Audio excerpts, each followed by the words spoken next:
Boa noite, começando aqui, deu um probleminha aqui no Insta, mas já começando, mais um curso de filosofia. Hoje nós vamos completar a encíclica do Papa, essa belíssima encíclica do Papa Francisco sobre a fraternidade entre os povos, entre as pessoas, Fratelli Tutti.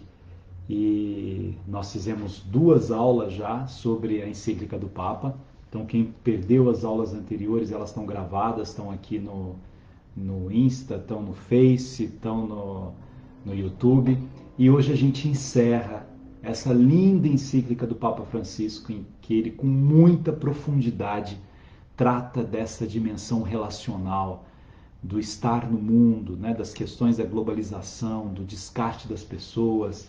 Ele faz todo um raciocínio a partir desta premissa, primeiro de São Francisco de Assis, depois trabalhando com a parábola do bom samaritano, com a história linda do bom samaritano, a explicação daquele homem que não passa adiante quando vê a dor do seu irmão que sofre. Então agora a gente começa, nós terminamos no 200, né? No item número 200, quando ele fala dos monólogos. As pessoas, elas estão descartando as outras pessoas nas redes sociais e na vida porque elas só falam. Monólogo no sentido depreciativo.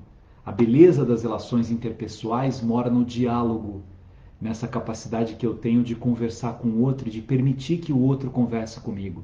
Quando eu tenho uma ideia, quando eu tenho uma tese, e eu permito que alguém venha com uma ideia contrária à minha, e eu ouço essa ideia contrária à minha até o final, e aí eu chego a uma conclusão. E essa conclusão, essa síntese, pode reforçar aquilo que eu já acreditava ou pode fazer com que eu mude de opinião. Eu estou aberto. A minha atitude é uma atitude de abertura com relação a outra pessoa. Diz o Papa que não é isso que vem acontecendo nesse mundo informacional. No artigo 201, ele diz o seguinte: predomina o costume de denegrir rapidamente o adversário, aplicando-lhe atributos humilhantes, em vez de se enfrentarem num diálogo aberto e respeitoso, onde se procure alcançar uma síntese que vá mais além. O pior é que esta linguagem, habitual no contexto mediático de uma campanha política, generalizou-se de tal maneira que a usam diariamente todos. Então ele diz assim, aquilo que a gente assiste em campanhas políticas, fake news, depreciação, destruição da imagem de outras pessoas, isso acabou virando o cotidiano das redes sociais. Eu não conheço e saio xingando, e saio inventando coisas, e saio propagando aquilo que eu recebi, sem ter o menor compromisso com a verdade. Lembra que uma das aulas do nosso curso, quando estava falando sobre Sócrates, nós falamos sobre os 3 crivos de Sócrates, né? Quando alguém chega animado para contar uma fofoca para Sócrates, e um discípulo dele fala assim, mestre, o senhor ouviu dizer dos últimos disques que estão dizendo por aí, né? Das últimas fofocas? Aí o Sócrates fala, não sei do que você está falando, mas você já passou isso pelos 3 crivos? Falo, que 3 crivos? Falou, o primeiro crivo é o crivo da verdade. Você tem certeza que aquilo que você está com tanta vontade de me dizer é verdade, provada e comprovada? Você tem certeza disso? Aí o mestre falou assim, certeza eu não tenho, mas é que onde a fumaça fogo, né? Se estão dizendo, mestre, alguma coisa pode ter. Aí diz Sócrates, o segundo crivo é o crivo da bondade. Isso que você vai falar vai doer em alguém, vai magoar alguém, vai humilhar alguém, vai destruir um pedaço de alguém. Aí o discípulo fala assim, olha mestre, é que é tão divertido falar dos outros, né? Aí Sócrates fica sério, olha para ele e fala assim, ainda tem um terceiro crivo. O terceiro crivo é o da necessidade. Isso tem alguma coisa a ver com a sua vida ou com o bem público? Aí o discípulo fica em silêncio e Sócrates volta a falar de filosofia. É uma tentativa de mostrar para a gente por que eu saio, que está dizendo o Papa aqui, destruindo as pessoas. Por que eu saio, se eu sou candidato, né? Eu posso construir a minha plataforma com base nas ideias que eu tenho, não preciso destruir o outro. Bem, aí ele diz assim, isso tem na política, mas tem nos cotidianos. Eu nem conheço direito outra pessoa e saio destruindo o outro que eu ouvi dizer alguma coisa sobre ele. Vamos adiante. 202. Os heróis do futuro serão aqueles que souberem quebrar essa lógica morbosa e, ultrapassando as conveniências pessoais, decidam sustentar respeitosamente uma palavra densa de verdade.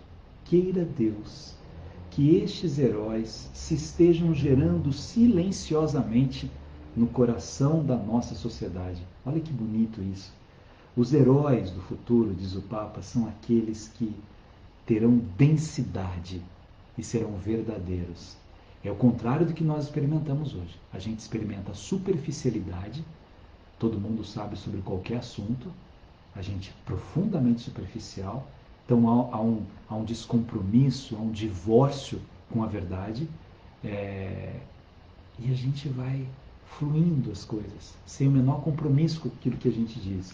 Queira Deus, diz o Papa, que estes heróis se estejam gerando silenciosamente no coração da nossa sociedade. 203. Não tenhamos medo das diferenças. As diferenças são criativas, criam tensão, e na resolução de uma tensão está o progresso da humanidade. Nós nunca devemos ter em mente a construção de uma sociedade homogênea, porque isso nunca vai existir. A riqueza está no colorido, está nas diferenças, está no respeito, está na construção. Eu tenho participado de um programa de rádio, 6h30 da manhã, segunda e sexta, da Nova FM, pega em vários lugares aqui de São Paulo, mas pega em vários lugares do Brasil, e são comentários rápidos, e o tema hoje foi sobre racismo, Tudo isso que a gente viveu, da morte desse homem, do Beto, sofrimento da sua mulher, do seu pai, a discussão se tem racismo ou não tem racismo. Eu dizia que a primeira coisa para a gente conseguir combater qualquer horror na sociedade é reconhecer que ele existe. Não é possível que a gente não perceba o horror que é o racismo. Historicamente, o sofrimento que algumas pessoas tiveram que ter na sua pele, a gente já viu o Papa falando isso aqui na encíclica, a igreja se desculpando com a escravidão. Essas pessoas que eram arrastadas, Eu acho que Navio Negreiro é um poema que a gente deveria ler uma vez por semana, uma vez por mês, assim, para que a gente se lembre do que o ser humano é capaz de provocar no ser humano. A beleza da diferença. As diferenças são criativas.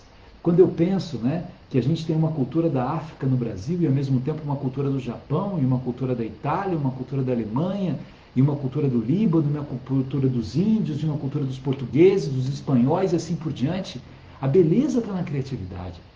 Que a gente tem homens e mulheres, que a gente tem pessoas com perfis de lugares diferentes, que a gente tem sotaques, sons, estilos diferentes. Isso dá riqueza do que somos no Brasil. O Papa está dizendo para o mundo. Imagina a beleza disso. Tem um país melhor do que outro país? Pode ser melhor em termos de respeito ao ser humano, mas ninguém é melhor por ter nascido num lugar e deixado de nascer num outro lugar. 205. A internet pode oferecer maiores possibilidades de encontros e de solidariedade entre todos. E isso é uma coisa boa, é um dom de Deus. Ele fala muito agora aqui na internet e diz assim, olha, não critiquemos a internet. Ela é uma coisa boa. Ela é um produto da inteligência. A ciência, ela vem dessa inteligência. Então não é para criticar isso. Não podemos aceitar um mundo digital projetado para explorar as nossas fraquezas e tirar fora o pior das pessoas. Então assim, apesar das redes sociais serem algo muito bom, a internet ter possibilitado coisas incríveis, a aproximação entre as pessoas, a pesquisa, muros caíram, por meio da internet. Ficou mais fácil a gente se relacionar com os outros, mas ela também pode ser usada para coisas muito ruins. 207. É possível prestar atenção à verdade, buscar a verdade que corresponde à nossa realidade mais profunda. Que é a lei sem a convicção, alcançada através de um longo caminho de reflexão e sabedoria, de que cada ser humano é sacro e inviolável? Cada ser humano é sacro e inviolável. Para que uma sociedade tenha futuro, é preciso ter maturado um vivo respeito pela verdade da dignidade humana a qual nos submetemos. Então, abster-se-á de matar alguém não apenas para evitar o desprezo social e o peso da lei, mas por convicção. É uma verdade irrenunciável que reconhecemos com a razão e aceitamos com a consciência. Uma sociedade é nobre e respeitável, nomeadamente porque cultiva a busca da verdade e pelo seu apego às verdades fundamentais. Na semana que vem a gente vai começar, nós vamos terminar hoje a encíclica, e a gente vai começar uma obra de Aristóteles chamada Ética Nicômaco. Isso aqui é profundamente aristotélico. Ele está dizendo o seguinte: apesar da beleza da lei, é muito mais bonito quando eu obedeço a lei porque eu acredito nela. Eu não vou deixar de matar uma pessoa com medo da sanção. Eu não vou matar uma pessoa porque eu acredito na dignidade da pessoa humana, porque eu respeito o ser humano, porque eu cultivo os valores mais bonitos na contemplação que é o ser humano. É isso que ele está dizendo. Temos de nos exercitar em desmascarar as várias modalidades de manipulação, deformação e ocultamento da verdade nas esferas pública e privada. Isso implica aceitar que a inteligência humana pode ir além das conveniências do momento atual e captar algumas verdades que não mudam, que eram verdades antes de nós e sempre o serão. Indagando sobre a natureza humana, a razão descobre valores que são universais, porque derivam delas. Aqui é uma discussão bonita no direito sobre o direito natural e o direito positivado. Há uma série de convenções, de construções dos homens que vão mudando aos poucos. Limite de velocidade numa rua é uma convenção do homem. Quando se paga de imposto, de taxa, é uma convenção do homem. Qual é o prazo para apelar? É uma convenção do homem. Agora, o direito à vida não é uma convenção do homem. O direito à vida está antes de nós estarmos aqui, porque nós só estamos aqui porque existe direito à vida. O direito à vida, a felicidade, a liberdade, a dignidade, é disso que ele está falando. 209. Caso contrário, não poderia porventura suceder que os direitos humanos fundamentais, hoje considerados invioláveis, acabassem negados pelos poderosos de turno, depois de ter obtido o consenso de uma população adormecida e amedrontada. Aqui o Papa traz o seguinte tema. Vejam, todas as vezes que surge algum crime bárbaro, surge algum populista querendo pena de morte, querendo morte para esses bandidos, bandido bom é bandido morto, vou pegar na cabecinha, vou não sei o quê. Isso engana a população. Porque, na verdade, a gente tem medo, né? A mãe que tem um filho, quando fala que tem muito bandido, ela tem medo que o filho dela sofra alguma coisa, quem já foi assaltado, quem já foi sequestrado. Diz o Papa, tome cuidado com o simplismo na solução desses problemas. Com esses populismos que surgem, mostrando que violência se combate com violência. Nunca violência será combatida com violência. Violência se combate com inteligência, com perspicácia, com respeito pelo ser humano, com a construção de uma sociedade que consiga compreender qual é o espaço de cada filho que faz parte daquela sociedade. 210. O deslocamento da razão moral traz como consequência que o direito não se pode referir a uma concessão fundamental de justiça, mas torna-se um espelho das ideias dominantes. Entramos aqui numa degradação, vai se nivelando por baixo, mediante um consenso superficial e comprometedor. Assim, em última análise, triunfa a lógica da força. Para que existe a justiça? Você já precisou da justiça? Para que existe a justiça? Para pacificar os homens. Para que aqueles homens que são ambiciosos, eles não tenham, pela força, o que ele está dizendo aqui, um espaço maior do que aqueles que não são ambiciosos. Mas a reflexão do Papa é a seguinte: e quando a justiça é injusta? E quando as pessoas que mais precisam da justiça percebem que aquelas pessoas que têm o poder que a justiça dá a elas, que o sistema de justiça dá a elas, não têm compromisso com a verdade. Elas têm um lado, elas não têm a consciência da imparcialidade, da construção de relações humanas saudáveis, o poder que tem um juiz, que tem um promotor, que tem um delegado, que tem um defensor público, o poder que tem um segurança, o poder que eu tenho nas mãos naquele momento quando eu tenho uma arma nas minhas mãos. Como é que eu faço uso desse poder? Como é que eu, juiz, não me transformo num burocrata e vou julgando as pessoas por baseada e começo a conhecer caso a caso, porque eu tenho responsabilidade com as ações que eu desenvolvo na construção daquilo que é o bem comum. A justiça não pode ser injusta. É a negação daquilo que ela é. E, infelizmente, hoje, no Brasil e no mundo, né, a gente encontra muita injustiça na justiça. 213. Que todo ser humano possui uma dignidade inalienável é uma verdade que corresponde à natureza humana, independentemente de qualquer transformação cultural. Por isso, o ser humano possui a mesma dignidade inviolável em todo e qualquer período da história. E ninguém pode sentir-se autorizado pelas circunstâncias a negar essa convicção, nem a agir em sentido contrário. Ninguém. A desculpa daqueles seguranças do Carrefour, de que ele estava olhando para a funcionária, ou que ele estava bêbado, ou que... Enfim, se alguém realizou alguma coisa incorreta, essa incorreção, ela tem que ser levada à justiça. Não se faz justiça com as próprias mãos. Não sou eu um justiceiro que determino, né, o que deva acontecer com alguém que agiu desta ou daquela forma. As incorreções que eu tenho na vida quando eu me acho no direito de realizar a justiça pela minha cabeça. Por isso existe um sistema de justiça. E aqui, olha que bonito, né? No 215, o Papa Francisco cita Vinícius de Moraes. A vida é a arte do encontro, embora haja tanto desencontro na vida. Que Papa maravilhoso, né? Citar um poeta do Brasil numa encíclica, num documento papal. A vida é a arte do encontro, embora haja tanto desencontro na vida.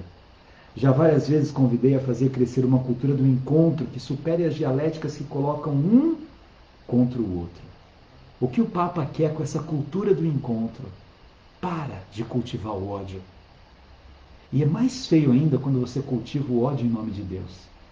Quando em nome da religião você sai julgando pessoas de outra religião, ou de pessoas que não tenham religião, ou de pessoas da sua própria religião. Você não tem o direito de fazer isso. É a cultura do encontro, não é a cultura do descarte, não é a cultura dos apartamentos, das separações, é a cultura do encontro. Se encontre com as pessoas, cultive a bondade na sua voz. Cuidado de ficar fazendo fofoca do outro, falando mal da vida do outro. Cuidado com isso. Pessoas que você conhece pouco ou nem conhece. Encontro. A gente não desiste das pessoas, descarta das pessoas como a gente desiste de coisas. Seres humanos não são coisas. Viva Vinícius de Moraes.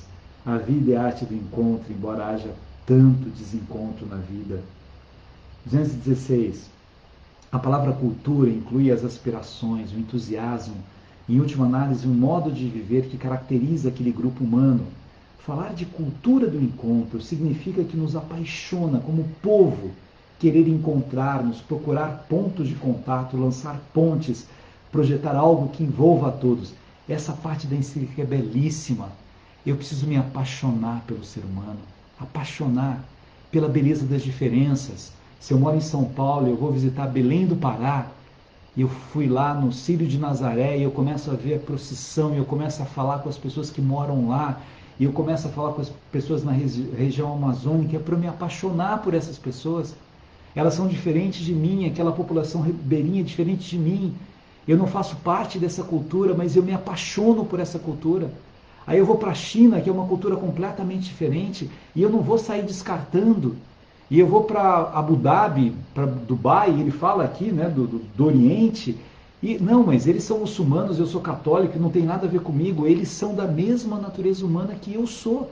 Essa é a cultura do encontro. E eu vou ouvir aquelas músicas que eles cantam, e aqueles rituais que eles têm, e eu vou me apaixonar por aquilo, porque é uma forma deles adorarem o Deus que eu adoro. Eu tenho uma religião diferente da deles, mas nós nos encontramos nesse amor ao sagrado. É lindo isso. Por isso ele usa tanto a palavra paixão, deixar de lado as nossas diferenças, o 218, o hábito de reconhecer o outro, de dar a ele o direito de ser ele próprio. Minha gente, quantas pessoas subjugam as outras querendo assim, não, você sexualmente tem que fazer isso, você só pode isso porque não sei o que, você isso. Respeite. o fato do outro ser diferente de você. Compreenda que o seu respeito não significa que você vai fazer a mesma coisa que ele, mas compreenda que as pessoas não são todas iguais a você. Cada um de um jeito. A minha filha é assim, e eu amo a minha filha do jeito que ela é. Gostando de homem, gostando de mulher, gostando de homem mais velho, homem mais jovem. Ela não pode ter atividades criminosas, gostar de criança não. Mas se ela desenvolveu atitudes e posturas, se ela tem orientações diferentes da que eu sou, meu Deus, por que eu vou sair atirando pedra? Será que a humanidade não evoluiu a tal ponto de ter essa compreensão da beleza das diferenças, o respeito ao outro? Mãe sofrendo, às vezes, meu filho é meio diferente. Que bom que todas as pessoas são diferentes. 219. Os sonhos de liberdade, igualdade e fraternidade podem permanecer no nível de meras formalidades, porque não são efetivamente para todos. Não era bonito isso? A igualdade, fraternidade, liberdade. E o que a gente faz com isso? O que a gente faz com isso, diz ele, com a população indígena? O desprezo às culturas populares indígenas é uma grande forma de violência. Nós estamos no Brasil, nós chegamos depois dos índios aqui.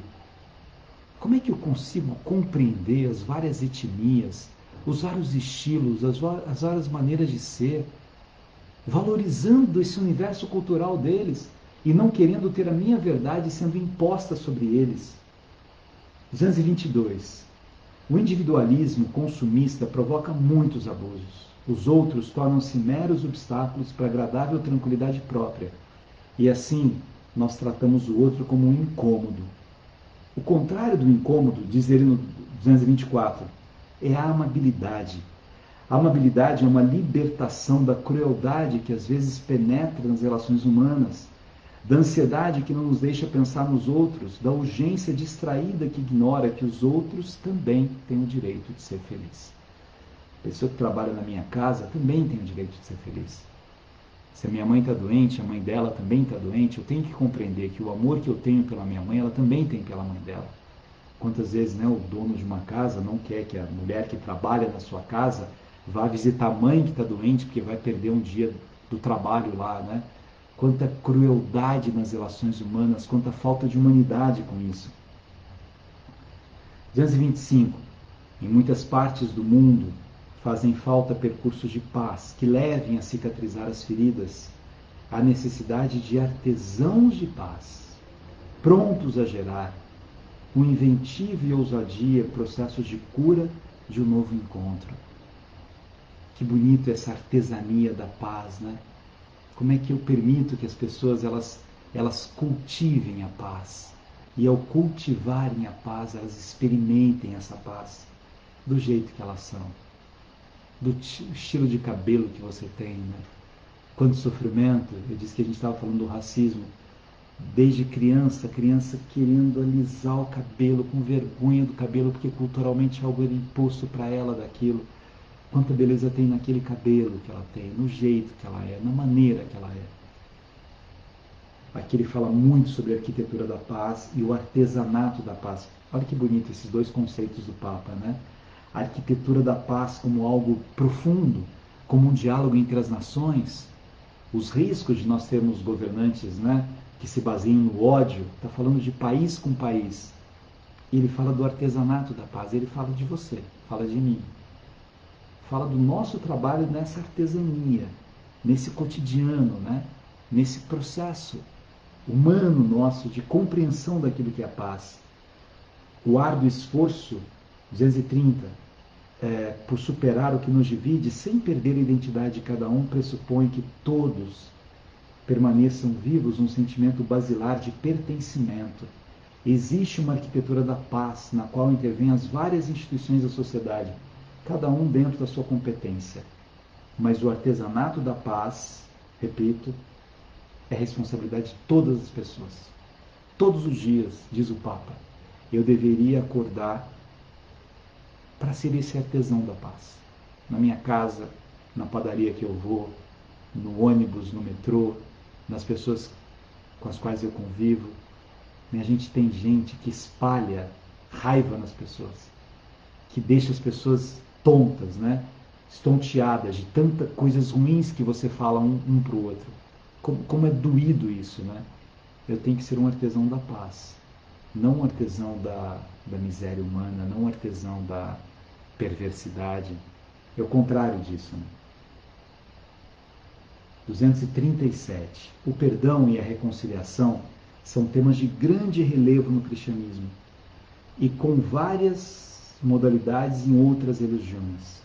Jesus nunca convidou a fomentar a violência ou a intolerância. O Evangelho pede que perdoar 70 vezes 7. O que é isso? 70 vezes 7 é sempre. Perdoar sempre. E fala também o Evangelho de São Mateus 18, 23 a 35, o Papa cita, de um servo sem compaixão que foi perdoado, mas não foi capaz de perdoar outro. E eu recebo perdão, mas sou incapaz de levar o perdão para uma outra pessoa. Aqui ele continua bastante falando sobre o perdão, da beleza do perdão, do significado de limparmos o coração. O perdão é um banho na alma. É um banho na alma. Uma das lembranças bonitas dessas minhas conversas com as pessoas, uma vez numa igreja no Rio de Janeiro, uma senhora de 90 e tantos anos, né? Eu falei, como é que ela conseguia ter tanto, né, tão bom humor? Ela me contou várias histórias dela, mas no final, né, ela falou que tomava meio cálice de vinho, aí a outra brincou que não contava para o médico tudo, enfim, né? Uma tinha acho que 96, a outra 93, né? E ao final ela me disse que o segredo de viver tanto e viver bem era tomar banho de alma. E tomar banho de alma é perdoar, né? Ela falou assim, Gabriel, quando você não toma banho no corpo, você cheira mal. Quando você não perdoa, sua alma cheira mal. Então a gente precisa tomar banho de alma. Estamos quase aqui no final, porque quero fazer uma revisão total. 249. É preciso lembrar da memória. Sem memória nunca se avança, não se evolui sem uma memória íntegra e luminosa. Nós precisamos manter viva a chama da consciência coletiva, testemunhando às sucessivas gerações o horror daquilo que aconteceu. Que assim aviva e preserve a memória das vítimas, para que a consciência humana se torne cada vez mais forte contra a vontade de domínio e destruição. O perdão não implica esquecimento. Antes, mesmo que haja algo que de forma alguma pode ser negado, relativizado ou dissimulado, todavia podemos perdoar. Mesmo que haja algo que jamais deve ser tolerado, justificado, desculpado, podemos perdoar. O que ele está dizendo? Vamos lá. Escravidão. É bom que a gente veja filmes mostrando a escravidão. Nazismo. É bom que a gente veja esses filmes, o sofrimento das pessoas, que acontece com a humanidade quando alguns homens se acham no direito de construir uma raça pura. É importante, essa memória é importante, para que não se repita. É bom que a gente veja a época em que as mulheres eram tratadas como coisa, que a mulher era um homem incompleto, não tinha cérebro. É bom saber isso. É bom ler sobre o martelo das feiticeiras na Idade Média, as mulheres que eram queimadas. A história de Joana d'Arc, é bom saber isso. É bom ver de novo a paixão de Jesus e ver o que as pessoas fizeram com um homem que só pregou o amor. É bom isso. Não para cultivar o ódio, mas para cultivar o aprendizado. Para olhar para trás e falar assim, a sociedade pode ser melhor do que isso. A gente pode construir uma outra humanidade. Então, o perdão não é um esquecimento. É um lembrar com amor. É um lembrar daquilo, mas com amor. É ter o amor como uma peneira dos sentimentos que eu tenho. O perdão é precisamente o que permite buscar a justiça sem cair no círculo vicioso da vingança. A vingança é um dos piores sentimentos que o ser humano pode ter, porque às vezes faz mais mal para quem quer se vingar do que para as outras pessoas. No 263 ele fala sobre a pena de morte. E aí ele diz que São João Paulo II declarou de forma clara e firme que a mesma é inadequada no plano moral e já não é necessária no plano penal. Não é possível pensar num recuo relativamente a essa posição. Hoje afirmamos com clareza que a pena de morte é inadmissível e a Igreja compromete-se decididamente a propor que seja abolida em todo o mundo. Infelizmente tem alguns católicos favoráveis à pena de morte e que dizem que na Igreja já teve pena de morte. Já teve, na época da Inquisição já teve, na época das Cruzadas já teve, E desde João Paulo II, aliás, João 23 já havia falado sobre isso, mas João Paulo II mais categórico, depois o Papa Bento também, e o Papa Francisco, insistindo nessa tese. Pena de morte não combina com o cristianismo. Não combina. Não combina com perdão, não combina. Ah, mas se essa pessoa fez, né, os piores atos, se ela matou alguém, não é olho por olho, dente por dente. Ela pode ser presa, ela pode sofrer as penalidades previstas na lei, mas a pena de morte não. Aqui ele lembra Santo Agostinho, por ocasião do julgamento de alguns homicidas que assassinaram 2 sacerdotes. Olha, naquela época, Santo Agostinho é de começo da Idade Média, final da Idade Antiga para começo da Idade Média. Santo Agostinho pediu ao juiz para não tirar a vida dos assassinos e justificava da seguinte maneira: não que pretendamos com isso impedir que se tirem indivíduos acelerados da liberdade de cometer delitos, mas queremos que para esse fim seja suficiente que, deixando-os vivos e sem mutilá-los em parte alguma do corpo, aplicando as leis repressivas, eles sejam afastados da sua agitação insana para serem reconduzidos a uma vida salutar e pacífica, ou que, retirados das suas ações perversas, sejam ocupados em algum trabalho útil. Naquela época em que se matava sem pensar 2 vezes, Santo Agostinho, com assassinos de 2 padres, ele diz: não, nem a pena de morte, nem a mutilação. Era comum a mutilação. Vamos reeducar essas pessoas. Ou nós não acreditamos no cristianismo. Ou nós acreditamos que é possível tocar no coração dessas pessoas. Ah, mas o que elas fizeram? Não, elas podem ser presas, mas não vamos tirar a vida delas e nenhuma parte do corpo delas. No 270, ele pega aquele momento que a profecia encarna em Jesus Cristo, de Isaías, né? Jesus Cristo, que ao ver um discípulo excitado pela violência, ele disse com firmeza: mete a tua espada na bainha, pois todos quantos se servirem da espada morrerão à espada. Aqui o Papa aproveita disso, ele tem falado muito que o mundo não precisa de armas, o mundo precisa de comida, precisa de cultura do encontro.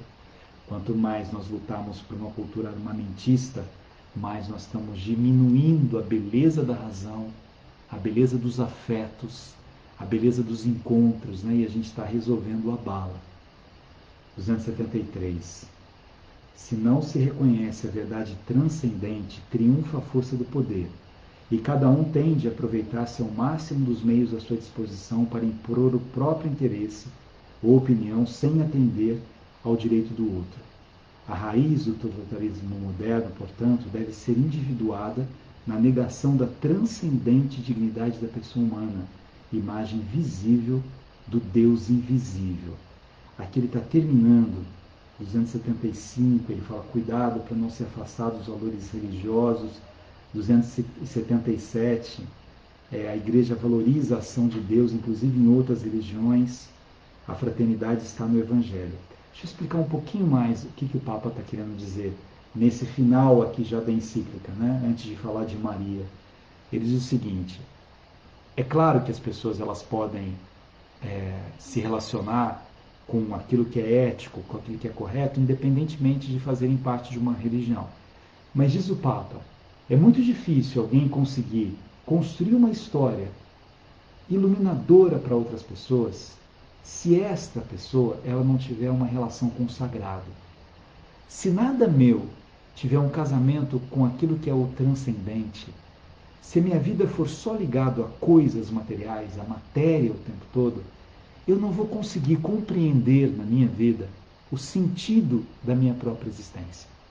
Então, depois que ele fala do descarte, do capitalismo, da sociedade global, dos riscos do populismo, que ele pede desculpas pela escravidão, ele vai em todo o caminho analisando essa fraternidade entre as pessoas, a beleza das diferenças, a construção da relação entre homens e mulheres, para chegar no final e tentar semear dentro da gente essa palavra transcendência, sagrado, vida espiritual.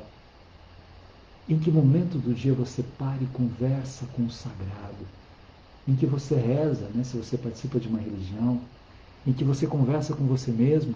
Ele nem está obrigando as pessoas a estarem numa religião específica, ele fala da beleza do que ele sente na religião católica, mas o respeito que ele tem às outras religiões e uma proposta para as pessoas Descubra o sagrado da existência.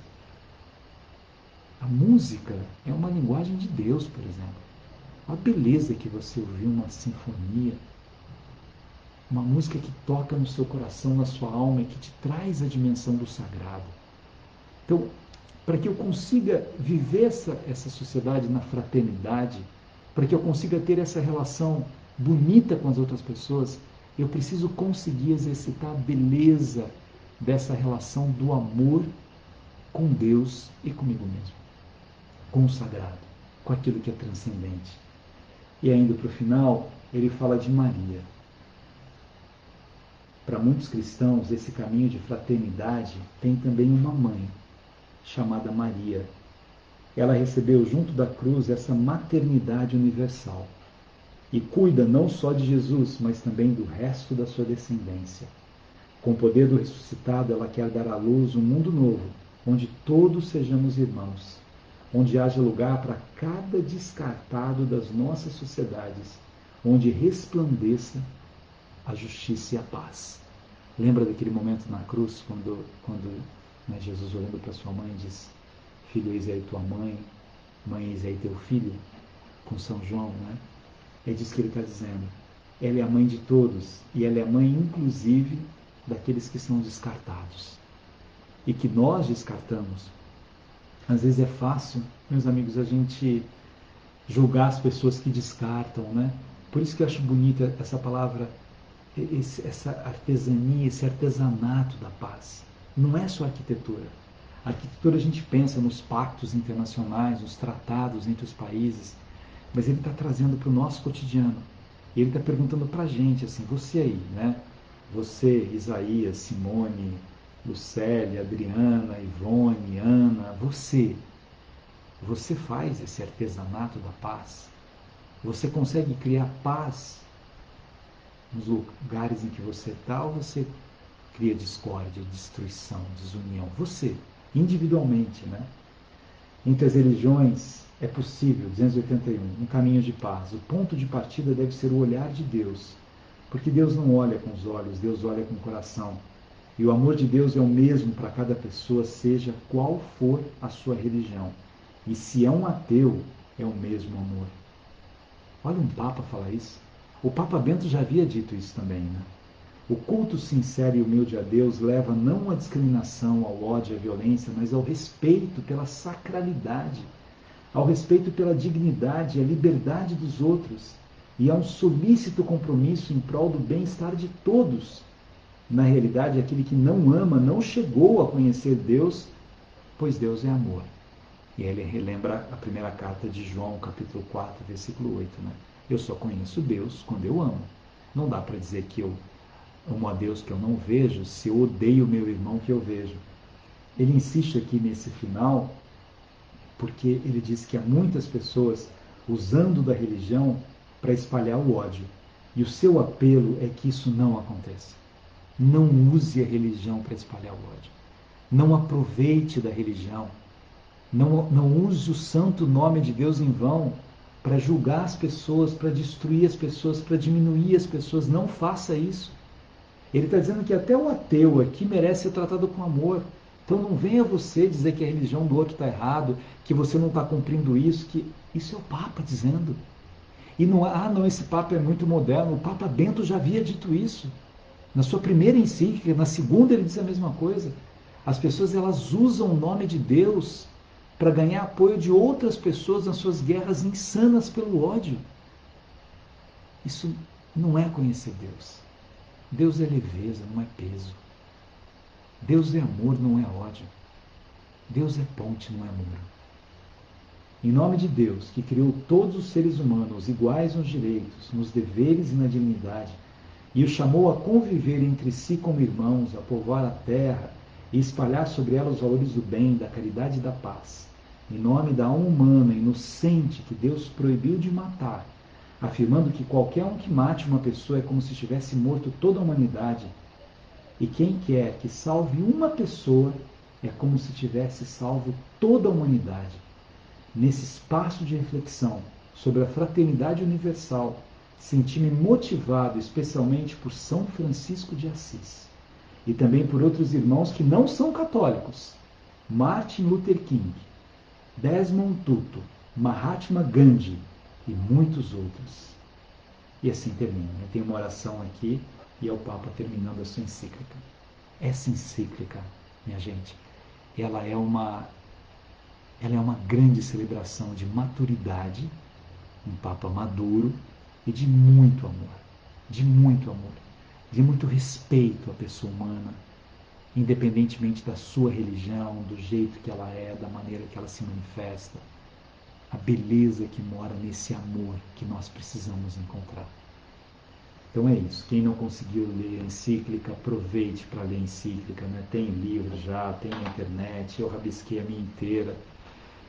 E na semana que vem a gente vai estudar Ética Nicômaco de Aristóteles. Não é um livro muito fácil, mas é um livro muito bonito. Então não precisem ler esse livro. Quem quiser, quem já tiver mais profundidade filosófica, também é fácil de achar esse livro. Mas esse livro é uma carta, uma grande carta que Aristóteles escreve para o seu filho, Nicômaco, para explicar para o seu filho o que ele deveria fazer na vida para ser feliz. E a gente vai começar, acho que em 2 aulas a gente estuda a Ética Nicômaco. E amanhã, não no meu Instagram e no Face, mas no Dacaras, naquele projeto de inspiradores, eu vou conversar com a Simone, da dupla Simone e Simara, e com o marido dela, com o Cacá. A Simone está grávida. E a gente vai falar um pouquinho sobre essa inspiração, né, de uma história linda de amor dela e do Cacá, da Simone e do Cacá, do filho que ele já tem, do filho que está sendo gerado. Enfim, então se vocês puderem, lá é 7 da noite, eu já coloquei aqui no Insta e no Face, né? E eu fico muito feliz quando encontro vocês aqui na segunda e vocês lá na terça. Deixa eu mandar uns beijos aqui pro Insta primeiro. Eu não sei, acho que mudou o Insta. Não vai passando as mensagens, a gente tem que passar aqui, né? Mas tudo bem, deixa eu mandar um beijo aqui para quem puder colocar o nome da cidade. Débora, Lindo, Janaína, Janilda. Nossa, esse aqui era do começo da live ainda. Não vai passando aqui. Zélia, sou de Juiz de Fora, Minas Gerais. Maria, obrigado. Honorato, agora está passando. Ó. Itamar, de Divinópolis, Minas Gerais. Lucélia, você está muito lindo, obrigado. Mariana Batalha, maravilhosa é você, minha grande educadora, que bom ver você aqui. A Josi de Teresina, Marcelene de Manaus, a Ana Carol de Curitiba, Meire de Fortaleza, Jaque de João Pessoa, Cristiana de Maringá, me responde, não entendi. A Josi São Gonçalo de Amarante, Ceará. Deixa eu ver um pouco o pessoal do Face aqui. Muita gente também. A Rony de Uberlândia, Minas Gerais. Obrigado pelo carinho. Maria Aparecida de Aracaju. Vânia Tomé, como é bom poder escutar e compreender com amor e serenidade cada palavra. Elizabeth Santos de Santos. Essa não, perdi, começou cedo hoje. É sempre 6 horas, Beth, mas fica gravado aí, ó, você consegue pegar. A Lilian de Jundiaí. Josualdo Cruz, quem é Josualdo? Adelaide Josualdo Cruz, Ângelo de Sete Lagoas.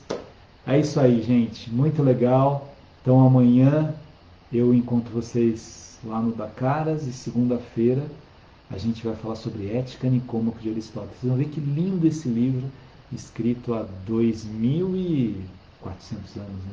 2.300 anos. Quanta profundidade já tinha Aristóteles. Beijão para o Rio de Janeiro aqui, cidade maravilhosa. Muito legal. Muito obrigado pelo carinho de vocês. Um beijo. Até segunda-feira.